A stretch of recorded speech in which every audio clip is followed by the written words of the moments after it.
Assalamualaikum warahmatullahi wabarakatuh. Selamat pagi, teman-teman. Hari ini kita akan membahas sebuah topik yang sangat menarik dan relevan di era digital ini, yaitu teknologi pendidikan dalam pendidikan jarak jauh. Perkenalkan, saya Mumtazah Akhtar dan saya berperan sebagai tutor dalam mata kuliah ini.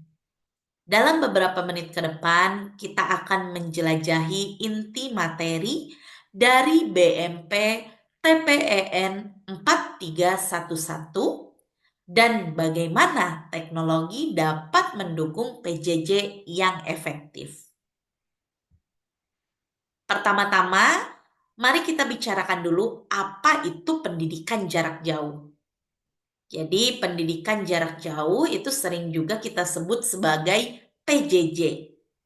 Nah, PJJ itu adalah metode pembelajaran atau sistem pembelajaran berbasis teknologi untuk menjangkau siswa tanpa batasan lokasi. Jadi, PJJ ini adalah metode pembelajaran di mana siswa dan pengajar tidak berada di dalam satu ruang fisik yang sama. Nah, kemudian PJJ fokus pada kemandirian belajar dan penggunaan media pembelajaran.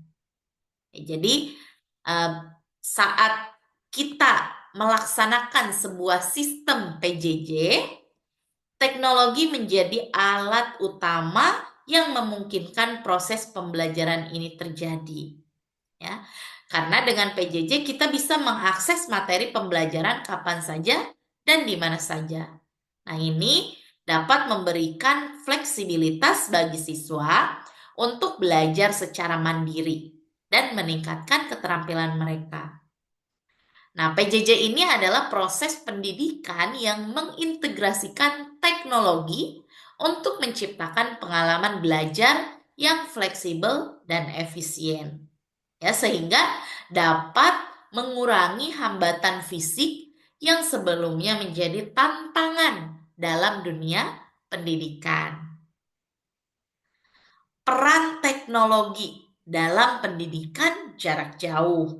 Nah, sekarang kita akan masuk ke peran teknologi dalam mendukung pendidikan jarak jauh. Teknologi bukan hanya alat, tetapi merupakan jantung dari proses pembelajaran jarak jauh. Ya. Jadi teknologi itu berperan untuk mendukung interaksi tutor dan siswa secara daring. Ya, contohnya seperti platform Zoom dan Google Meet yang bisa memfasilitasi sesi pembelajaran langsung antara tutor dan siswa. Sehingga tutor dan siswa dapat berinteraksi tanpa memikirkan lokasi yang sama, ya, biarpun lokasinya berbeda, tapi tutor dan siswa masih tetap berinteraksi. Kemudian mempermudah akses bahan ajar. Nah, jadi dalam teknologi dalam pembelajaran jarak jauh, ya, akses bahan ajar itu bisa lebih mudah didapatkan, ya, karena teknologi sangat berperan di sini, sehingga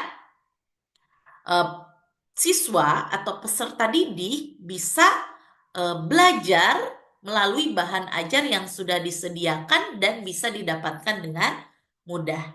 Kemudian menyediakan evaluasi berbasis digital. Nah, jadi ada beberapa cara untuk melakukan evaluasi tanpa harus bertatap muka.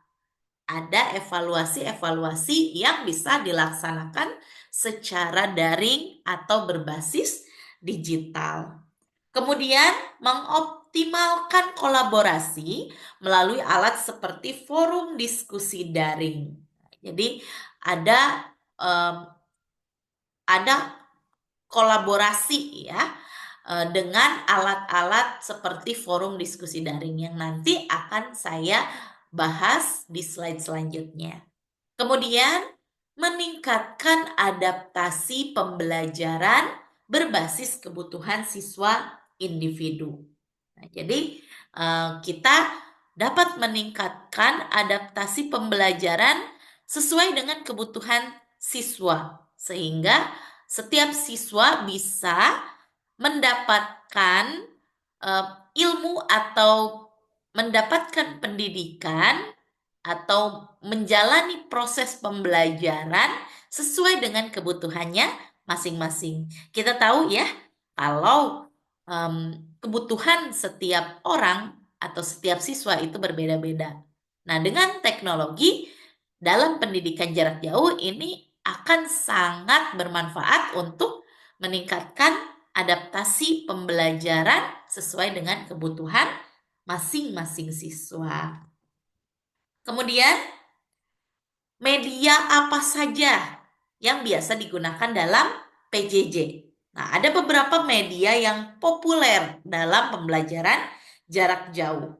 Nah, kita tahu bahwa untuk mencapai pembelajaran yang efektif, penggunaan media itu sangat penting. Dan kita harus tahu mana media yang tepat untuk melakukan atau melaksanakan pembelajaran jarak jauh ini.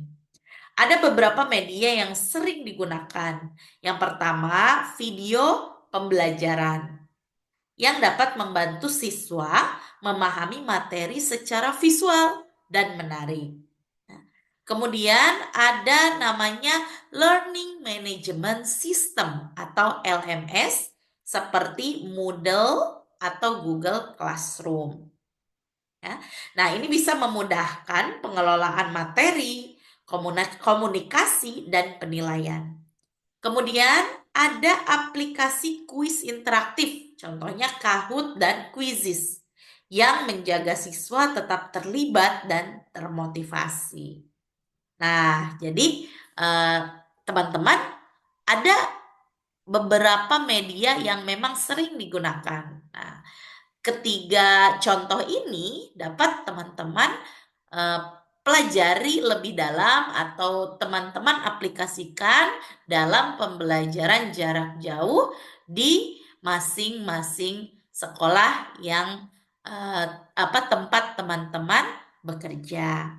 Kemudian, apa saja tantangan dan solusi untuk pendidikan jarak jauh ini? Jadi tentu saja ya, pendidikan jarak jauh ini tidak mungkin tanpa tantangan.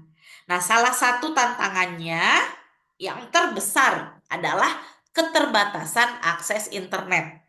Nah, apalagi di Indonesia ini kan akses internet itu masih belum merata ya, terutama di daerah yang terpencil. Nah, sehingga ini akan berpengaruh bagi siswa di daerah 3T ya. Nah, selain itu, tidak semua siswa memiliki kemampuan teknologi yang sama. Ya, sehingga kita perlu melakukan pelatihan tambahan agar siswa bisa memanfaatkan teknologi dengan baik. Kemudian, kurangnya interaksi sosial antara siswa dan tutor. Nah, jadi kalau di pembelajaran jarak jauh itu kan interaksinya juga secara daring, kemudian kita tidak bertatap muka, sehingga interaksi sosialnya tidak tidak seperti kita belajar tatap muka, ya. Ketika pembelajaran jarak jauh akan sulit ya untuk memotivasi peserta didik karena peserta didik itu tidak secara personal dekat dengan tutornya. Nah, ini adalah salah satu tantangan ya yang dikeluhkan ya baik itu dari tutor maupun dari siswa bahwa kurangnya interaksi sosial ya, sehingga bisa juga menurunkan motivasi belajar siswa. Kemudian kesulitan dalam memotivasi siswa untuk belajar mandiri. Jadi pembelajaran jarak jauh ini benar-benar harus motivasinya itu dari dalam diri siswa itu sendiri secara internal ya. Jadi tidak bisa seperti pembelajaran konvensional yang misalnya kita datang ke sekolah karena ingin bertemu teman. Nah, sehingga mau tidak mau kita pun jadi harus mengikuti pelajaran. Nah, seperti itu ya. Tapi kalau di pembelajaran jarak jauh, nah agak sulit memotivasi siswa untuk belajar mandiri ya. Karena itu harus benar-benar ada dari dalam diri peserta didik itu sendiri. Kemudian ketersediaan perangkat teknologi yang memadai. Ya, misalnya ada beberapa daerah atau beberapa sekolah yang mungkin tidak memiliki teknologi atau alat atau perangkat teknologi yang memadai. Nah, itu juga menjadi tantangan. Kemudian kurangnya keterampilan tutor dalam memanfaatkan teknologi. Jadi ada juga tutor-tutor yang masih belum terlalu paham dalam memanfaatkan teknologi atau belum terlalu terampil ya. Nah, bagaimana kita bisa mengatasi semua ini? Solusinya yang pertama kita bisa memilih teknologi yang sederhana ya dan mudah diakses.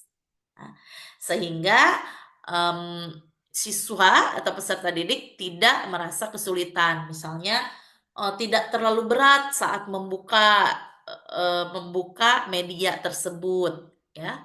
Atau misalnya ternyata bisa dibuka secara offline. Kemudian ada pendampingan dan pelatihan yang cukup ya. Kemudian mengadakan sesi interaktif secara berkala seperti diskusi grup daring. Jadi tutor juga bisa mengarahkan ya atau memfasilitasi diskusi grup daring agar ada interaksi antara siswa dengan tutor, antara siswa dengan siswa lainnya. Kemudian memberikan umpan balik yang konstruktif untuk memotivasi siswa. Jadi kita sebagai tutor harus memberikan umpan balik ya agar siswa merasa oh ternyata tugas saya dibaca ya gitu ya. Oh ternyata hasil kerja saya dinilai ya atau dilihat ya. Ya seperti itu. Kemudian menyediakan alternatif akses materi seperti modul cetak bagi siswa dengan keterbatasan perangkat. Jadi kita bisa menyediakan modul cetak untuk yang memiliki keterbatasan perangkat. Kemudian pelatihan berkelanjutan untuk tutor dalam penggunaan teknologi baru. Nah, sehingga semakin berkembang keterampilan dari tutor dalam memanfaatkan teknologi. Selanjutnya, nah ini kesimpulannya. Jadi ada beberapa kesimpulan yang bisa kita ambil dalam pembahasan hari ini. Teknologi pendidikan ini adalah pilar utama dalam kesuksesan PJJ. Ya, sehingga dia menjadi kunci yang utama untuk keberhasilan pendidikan jarak jauh. Kemudian, memilih media pembelajaran yang tepat menjadi kunci dari efektivitas. Jadi kita sebagai tutor harus memilih media pembelajaran yang tepat sesuai dengan kebutuhan siswa. Kemudian kolaborasi antara tutor, siswa, dan teknologi harus terus ditingkatkan. Pendidikan jarak jauh memberi solusi pembelajaran inklusif bagi siswa di berbagai lokasi. Peran tutor sebagai fasilitator sangat penting dalam membimbing siswa memanfaatkan teknologi secara maksimal.